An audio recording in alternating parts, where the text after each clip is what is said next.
Vivo has just introduced today two flagship smartphones, possibly have the most advanced camera of the moment. These are Vivo X200 Pro and Vivo X200 Pro Mini. It is basically the same cell phone in two different sizes, and the Mini is not as small as the iPhone Mini, but it is compact like the iPhone Pro for your reference. But let me tell you about the specs of these devices because they come with the most advanced we can find in terms of photography. And this generation also video.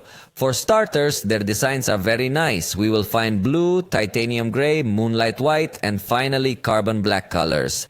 The design maintains a very similar line to what we saw the past generations, with a circular camera module on the back that uses much of this back cover, enclosing each of these advanced cameras.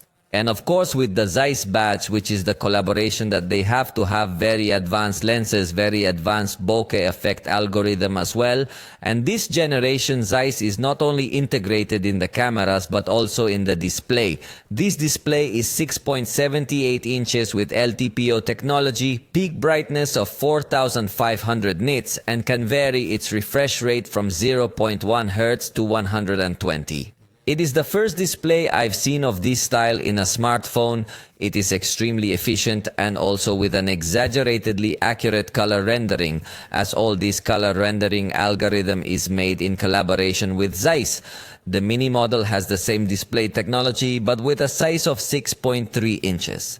The processor is the MediaTek Dimensity 9400, but in this case a co-developed edition with Vivo, so they've integrated the chip that was previously running separately for image rendering and photography directly into the same MediaTek processor. So this processor really is extremely advanced, but created specifically for this Vivo model. In the batteries, we find something extremely attractive as well because it's a new technology that Vivo has developed, which will not only be able to operate in extremely cold environments of -20 degrees Celsius, but it will also be extremely thin, and therefore they can incorporate large capacity batteries even in relatively thin and compact smartphones. For example, the Vivo X200 Pro has a 6000 mAh battery, while the Mini model has a 5700 mAh battery, in both cases with support for 90-watt wired and 30-watt wireless charging. The truth is that they are spectacular batteries, especially in the Mini model, which is an extremely compact smartphone, and that was usually a disadvantage when it was necessary to evaluate the battery, because usually a compact smartphone had extremely small batteries. But in this case it has a larger battery, for example, than the Galaxy S14 Ultra. Although this in mAh capacity, then it would have to be tested to see if it can really get to yield what a battery of 5700 mAh of more traditional technology yields. As for the optics of the cameras, you know they incorporate Zeiss lenses. The main camera has a new Sony Lithia 818 sensor, which is 1/1.28 inches in size. In sensor size, it might sound like a step backwards from last generation, which was 1 inch. However, Vivo has made it very clear that this new sensor has more advanced HDR technologies, and above all, it has extreme speed, so that not only do they allow you to apply computational photography algorithms, but they can also apply image enhancement algorithms, video enhancement algorithms, which is something that generally most smartphones today are not able to achieve. That's why generally when you shoot video in the dark, it looks very dark, whereas photography can come out spectacular today. So Vivo intends with this new sensor to not only maintain and improve the quality of photography, but above all to improve the quality of the video. In fact, during their presentation they made a comparison of how it would look applying Zoom 10x in a concert against the iPhone 16 Pro Max, and really the difference is abysmal. The image quality that Vivo gives in the video is completely amazing in these kinds of very complicated environments. So the main camera is totally spectacular. Plus it has f-aperture 1.57, so you'll have a very good light input. It can also record video in 4K at 120 frames per second, or also with a 10-bit depth log format for colorization afterwards.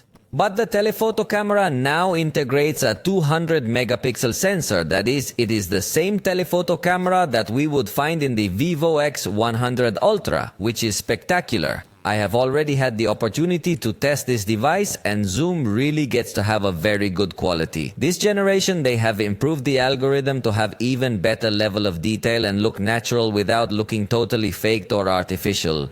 In fact, they announced that the Vivo X100 Ultra will receive an update with this new algorithm. This telephoto camera is 85mm, that is 3.7x optical zoom approximately, and has an aperture of f2.67. Then we will find the ultra-wide camera of 50 megapixels with an aperture of f2.0. And finally, front camera of 32 megapixels with an aperture of f2.0. It is also worth remembering that the telephoto camera also has macro capabilities, so it is a really very advanced photographic system that I insist on this generation. Thanks to this new main camera sensor, the video quality should also be very impressive, but it would have to be put to the test. There will be versions of 12 or 16 gigabytes of RAM, and as for storage, versions of 256 or 512 gigabytes, or also the premium version of 1 terabyte of storage. I forgot to mention that the mini model is available in a pink and green color option, in addition to the black and white options I mentioned earlier. And remember that these models have been announced in China, where the prices are definitely very different. So let me give you the launch price for that region, but consider that in case it gets to be launched globally, surely the price will increase significantly. The mini model is priced at 4,699 yuan in its most basic edition, but I insist the prices here are not the same as over there. On the other hand, the Pro model is going to have a base price of 5,299 yuan, but I remind you that these are spectacular phones. Hopefully, Vivo really makes the decision to have a global launch and put a lot of emphasis on the photographic system, because I think it could compete very well globally, but for some reason Vivo has not had such a widespread distribution of its premium series globally. In Mexico, for example, only the Vivo X80 Pro arrived, and at that time I think Vivo still did not have its photographic system and its computational photography algorithm so advanced, because at the time it did not become so spectacular. But really today these models have a very advanced camera.